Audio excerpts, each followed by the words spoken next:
নমস্কার, আমার ইউটিউব চ্যানেলে আপনাদের সকলকে স্বাগত। আজকের ক্লাসটি ইংলিশ গ্রামার এবং ভোকাবুলারির উপর, ক্লাস 5 থেকে 10 পর্যন্ত। তো কি করতে বলা হচ্ছে দেখা যাক। ডু অ্যাজ ডিরেক্টেড, যেভাবে নির্দেশ দেওয়া হচ্ছে বা যেটা করতে বলা হচ্ছে সেটা করতে হবে। 1 নম্বরে দেওয়া আছে I myself saw the accident, মানে আমি নিজে দুর্ঘটনাটি দেখেছিলাম। এখানে স আছে, এটা ক্রিয়াপদ, ভার্বের পাস্ট ফর্ম করা আছে, তাহলে বাক্যটি আছে পাস্ট ইনডিফিনাইট টেন্সে। সাবজেক্ট হচ্ছে আই, আর আয়ের প্রোনাউন হিসাবে ব্যবহার করা হয়েছে এখানে রিফ্লেক্সিভ হিসাবে, সেটা হচ্ছে মাইসেলফ, আমি নিজে দুর্ঘটনাটি দেখেছিলাম। তো এটা কি করতে বলা হচ্ছে, identify the pronoun and right it's kind. Identify মানে হচ্ছে শনাক্ত করা বা চেনা। তাহলে এখানে যে বাক্যটিতে প্রোনাউন আছে সেটাকে চিনতে হবে এবং সেটা কি প্রকৃতির বা কোন ধরনের প্রোনাউন সেটা লিখতে হবে। তো আই আছে এখানে সাবজেক্ট, সে অনুযায়ী এখানে তার পরিবর্তে প্রোনাউন ব্যবহার করা হয়েছে মাইসেলফ। এ ধরনের প্রোনাউনগুলোকে বলা হয় রিফ্লেক্সিভ প্রোনাউন, অর্থাৎ প্রতিচ্ছবি। আচ্ছা, সাবজেক্ট যদি এখানে আয়ের পরিবর্তে উই থাকতো তাহলে হতো আওয়ারসেলভস। যদি ইউ থাকতো তাহলে ইউ থাকলে হবে ইয়োর সেলফ বা ইয়োর সেলফস। হি থাকলে হবে হিমসেলফ, সি থাকলে হবে হার সেলফ, দে থাকলে দেম সেলফস, ইট থাকলে ইট সেলফ। এইভাবে প্রোনাউনের রিফ্লেক্সিভ প্রোনাউন হয়।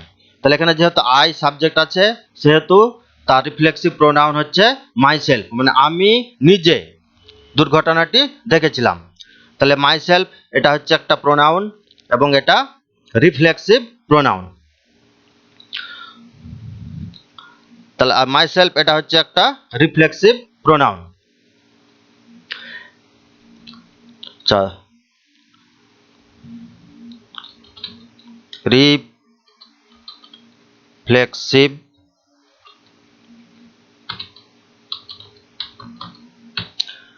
Reflexive pronoun. তাহলে এই যে মাই সেলফটা আছে এটা হচ্ছে রিফ্লেক্সিভ প্রোনাউন।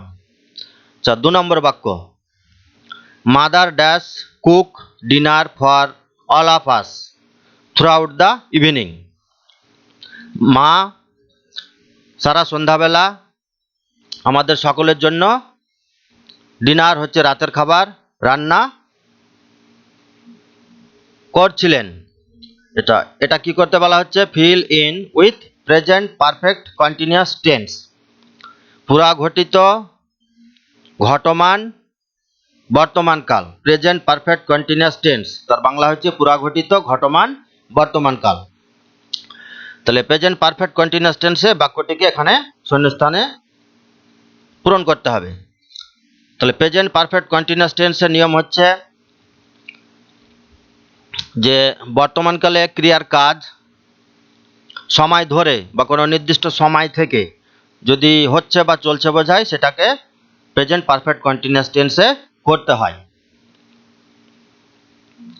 তাহলে নিয়মটা হচ্ছে প্রথমে সাবজেক্ট, সাবজেক্টের পার্সন এবং নাম্বার অনুযায়ী হ্যাভ বা হ্যাজ বসে, তারপরে বিন, তারপর বসে ভার্ব এবং তার সঙ্গে আইএনজি যোগ করতে হয় এবং শেষে অবজেক্ট বা কমপ্লিমেন্ট বসাতে হয়। এখানে মনে রাখতে হবে যদি পয়েন্ট অফ টাইম অর্থাৎ নির্দিষ্ট সময় থেকে বোঝায় তাহলে সিন্স ব্যবহার করা হয়, আর যদি পিরিয়ড অফ টাইম বোঝায় মানে নির্দিষ্ট সময় ধরে পিরিয়ড অফ টাইম, সেক্ষেত্রে ব্যবহার করা হয় ফর। তো যাই হোক, তাহলে এটা করতে হবে প্রেজেন্ট পারফেক্ট কন্টিনিউয়াস টেন্সে। তাহলে উত্তরটি হচ্ছে কি, যে mother has been cooking dinner for all of us throughout the evening. এখানে লক্ষ্য রাখতে হবে থ্রু আউট মানে সর্বত, ইভিনিং এখানে একটা সময় উল্লেখ করা হচ্ছে, ইভিনিং সন্ধ্যাবেলা একটা সময় উল্লেখ করা হচ্ছে, আর থ্রু আউট মানে হচ্ছে সর্বত্র বা সারা সন্ধ্যাবেলা ধরে। তাহলে উত্তরটি হচ্ছে mother has been cooking dinner for all of us throughout the evening. তাহলে mother third person singular number, সেজন্য এখানে বসলো হ্যাজ, তারপরে বিন এবং ভার্বের সঙ্গে এখানে আইএনজি যুক্ত করা হয়েছে। আচ্ছা, এবার 3 নম্বর সেন্টেন্স, মানে কি করতে বলা হচ্ছে, he was made king by them, তাদের দ্বারা তাকে রাজা করা হয়েছিল। চেঞ্জ দ্য ভয়েস, এটা ভয়েস চেঞ্জ করতে হবে। এটা প্যাসিভ ভয়েসে দেওয়া আছে, এটাকে নিয়ে আসতে হবে অ্যাক্টিভ ভয়েসে। আর এই বাক্যটি দেওয়া আছে পাস্ট ইনডিফিনাইট টেন্সে, এখানে ওয়াজ আছে এবং ভার্বের পাস্ট পার্টিসিপল মেড আছে, তারপরে বাই দিয়ে সাবজেক্ট বসানো আছে। সে অনুযায়ী এটা প্যাসিভে দেওয়া আছে, এটাকে অ্যাক্টিভ ভয়েস করতে হবে। আর এটা পাস্ট ইনডিফিনাইট টেন্সে আছে। তাহলে he was made king by them, তাকে রাজা করা হয়েছিল তাদের দ্বারা। তাহলে পাস্ট ইনডিফিনাইটের টেন্সের নিয়ম অনুযায়ী এখানে এবার সাবজেক্টটা হবে কে, দে। এখানে দেম আছে, দেম থেকে পরিবর্তন হবে দে। তাহলে দে, তারপরে ভার্বের পাস্ট ফর্ম বসে দে মেড, দে মেড হিম, হি আছে তারপরে হিম হবে, হিটা এখানে যেহেতু সাবজেক্ট সেক্ষেত্রে অ্যাক্টিভে হবে এটা হিম। দে মেড হিম কিং, তারা তাকে রাজা করেছিল বা তারা তাকে রাজা বানিয়েছিল। এটা হলো active voice, they made him king. এখানে দেম আছে, সে অনুযায়ী এখানে আসলো দে সাবজেক্টে। পাস্ট ইনডিফিনাইট যেহেতু টেন্স, সে অনুযায়ী এখানে মেকের পাস্ট ফর্ম বসলো মেড। তারপরে এখানে প্যাসিভে হি আছে, তাহলে এটা অ্যাক্টিভে হলো হিম। আর আরেকটি অবজেক্ট আছে কি কিং, এটা ডিরেক্ট অবজেক্ট, এটা এখানে বসলো কিং। তাহলে দে মেড হিম কিং, এটা হচ্ছে অ্যাক্টিভ ভয়েস।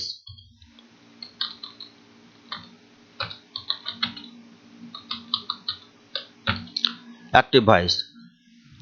4 নম্বর বাক্য, he can dash speak Hindi dash English, use either অথবা নাইদার অথবা আর নট।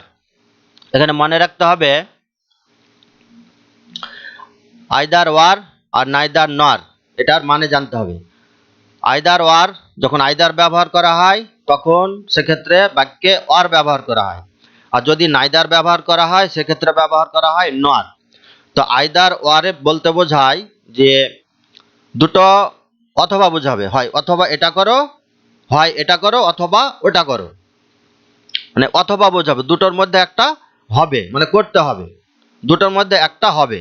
আর নাইদার নরে কি হয়, নাইদার নরে দুটোর মধ্যে কোনোটিই না, এটাও না ওটাও না।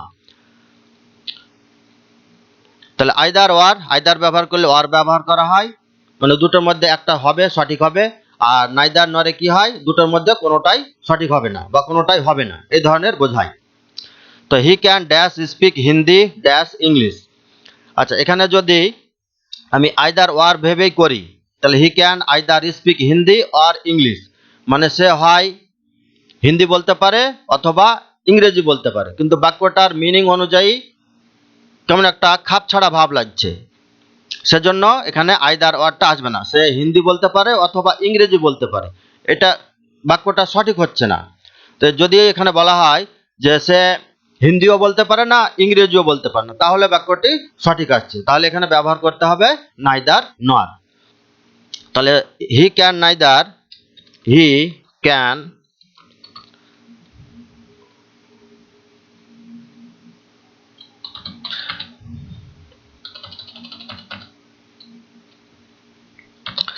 he can neither speak Hindi. তো যেহেতু এখানে নাইদার ব্যবহার করা হচ্ছে, তাহলে এবার আসবে নর, নর ব্যবহার করতে হবে। তাহলে he can neither speak Hindi নর ইংলিশ। তাহলে বিষয়টি হলো যে আইদার ওয়ার অথবা বোঝাবে, দুটোর মধ্যে একটা হবে, আর নাইদার নরে দুটোর মধ্যে কোনোটাই হবে না। 5 নম্বর বাক্য, সি টিচেস আস ইংলিশ, সে বা তিনি আমাদেরকে ইংরেজি শিক্ষা দেন বা শেখান। চেঞ্জ দ্য ভয়েস, এটারও ভয়েস চেঞ্জ করতে হবে। এখানে লক্ষ্য করো, এখানে দুটি অবজেক্ট আছে, আস এটা একটা অবজেক্ট আর ইংলিশ এটা একটা অবজেক্ট, ক্রিয়াপদকে কি বা কাকে দিয়ে প্রশ্ন করলে যে উত্তরটা পাওয়া যায় সেটাকে বলা হয় অবজেক্ট। তাহলে সি টিচেস, সে শিক্ষা দেয় আস, আমাদেরকে। তাহলে কাদেরকে শিক্ষা দেয়, কি বা কাকে যদি বোঝায়, তাহলে কাদেরকে শিক্ষা দেয়, উত্তর পাচ্ছি আস, এটা একটা অবজেক্ট। এবার যদি বলি কি শিক্ষা দেয়, উত্তর পাচ্ছি ইংলিশ, তাহলে এটা একটি অবজেক্ট। তো যেটা জড় বস্তু বোঝায় সেটাকে বলা হচ্ছে ডিরেক্ট অবজেক্ট, আর যেটা প্রাণীবাচক বোঝায় সেটাকে ইনডিরেক্ট অবজেক্ট বলা হয়। তার এখানে লক্ষ্য করো বাক্যটি প্রেজেন্ট ইনডিফিনাইট টেন্সে দেওয়া আছে। যেহেতু সি এখানে subject, third person singular number, আর টিচেস, টিচ মানে শিক্ষা দেওয়া, এটা ভার্ব, থার্ড পারসন সিঙ্গুলার যেহেতু সাবজেক্ট সেহেতু এখানে ইএস যুক্ত করা হয়েছে। এটা আছে প্রেজেন্ট ইনডিফিনাইট টেন্সে। এবার চেঞ্জ দ্য ভয়েস, এটার ভয়েস চেঞ্জ করতে হবে। তো আমরা এখানে প্রাণীবাচক, ডিরেক্ট অবজেক্ট, ইনডিরেক্ট অবজেক্ট যে কোনো একটিকে নিয়ে করতে পারি, অথবা দুটো করলেও ভুল নেই। তো বেশিরভাগ ক্ষেত্রেই আমরা ডিরেক্ট অবজেক্টটাকে নিয়েই প্যাসিভ ভয়েস করি। তাহলে এখানে ডিরেক্ট অবজেক্ট হচ্ছে ইংলিশ, মানে এটা জড়বস্তু বা অপ্রাণীবাচক। আর প্রেজেন্ট ইনডিফিনাইটের প্যাসিভ ভয়েসের নিয়ম হচ্ছে প্রথমে অবজেক্ট বসে, তারপর অবজেক্টের পার্সন এবং নাম্বার অনুযায়ী অ্যাম, ইজ, আর, তারপরে ভার্বের পাস্ট পার্টিসিপল ফর্ম, তারপরে বাই দিয়ে সাবজেক্টটা বসাতে হয়। তাহলে এখানে যদি ডিরেক্ট অবজেক্ট ইংলিশ ধরি, তাহলে ইংলিশ, ENGLISH, ইংলিশ, এটা থার্ড পারসন সিঙ্গুলার নাম্বার সেহেতু এখানে বসবে ইজ, ইংলিশ ইজ। এবার ভার্বের পাস্ট পার্টিসিপল ফর্ম বা থার্ড ফর্ম বসাতে হয়। তো টিচার পাস্ট পার্টিসিপল ফর্ম হচ্ছে টট, TIUGHT, তাহলে English is, TIUGHT, English is taught us by her, English is taught us by her, মানে তার দ্বারা আমাদেরকে ইংরেজি শিক্ষা দেওয়া হয়। English is taught us by her। এখানে টটের পরে টট টু, এখানে টু আমরা ব্যবহার করতে পারি, কিন্তু সেটা ব্র্যাকেটে দিলেও হবে, না দিলেও হবে। English is taught to us by her, মানে ইংরেজি আমাদেরকে শিক্ষা দেওয়া হয় তাদের দ্বারা।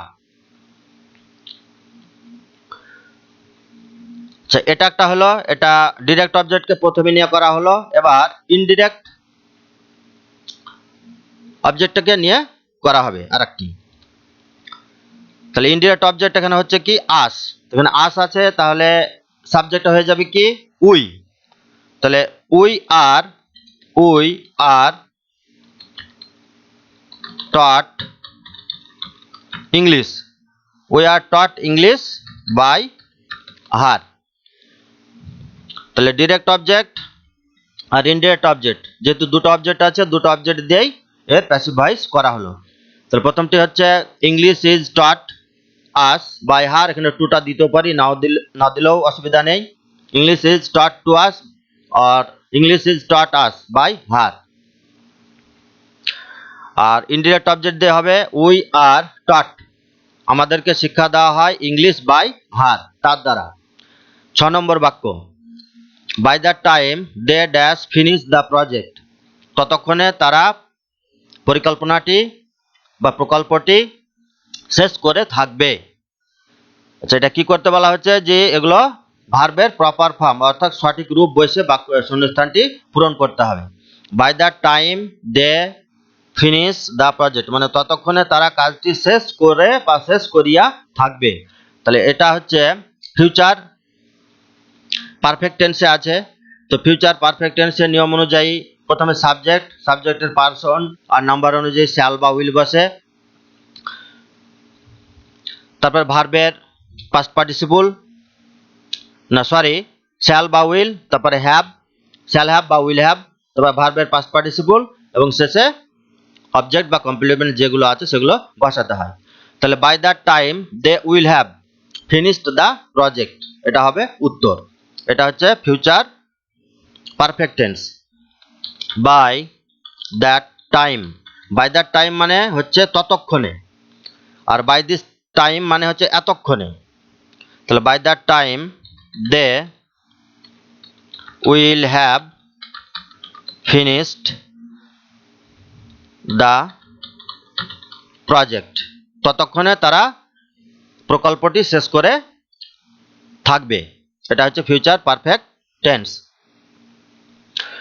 Next, the boy dash study all the morning for the next examination, বালকটি সারা সকালবেলা পরবর্তী পরীক্ষার জন্য পড়ছে। বালকটি সারা সকালবেলা পরবর্তী পরীক্ষার জন্য পড়ছে।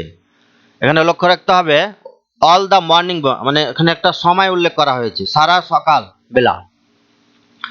পরবর্তী পরীক্ষার জন্য বালকটি সারা সকালবেলা পড়ছে। তাহলে এখানে পড়ছে কিন্তু ক্রিয়ার কাজটি চলছে, আর তার সঙ্গে সঙ্গে এখানে সময়ও উল্লেখ করা আছে, অল দ্য মর্নিং মানে সারা সকালবেলা। তাহলে এটা হবে প্রেজেন্ট পারফেক্ট কন্টিনিউয়াস টেন্সে, অর্থাৎ ক্রিয়ার কাজটি চলছে এবং একটা সময় উল্লেখ আছে, সেজন্য এটা হবে প্রেজেন্ট পারফেক্ট কন্টিনিউয়াস টেন্সে। তাহলে প্রেজেন্ট পারফেক্ট কন্টিনিউয়াসের নিয়ম অনুযায়ী সাবজেক্ট, তারপরে হচ্ছে হ্যাভ বা হ্যাজ, তারপর বিন, ভার্ব আইএনজি, ওসি, অবজেক্ট বা কমপ্লিমেন্ট। তাহলে দ্য বয়, উত্তরটি হচ্ছে the boy.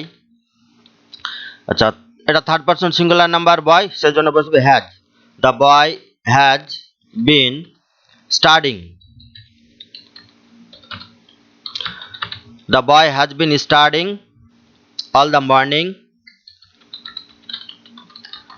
morning for the next examination.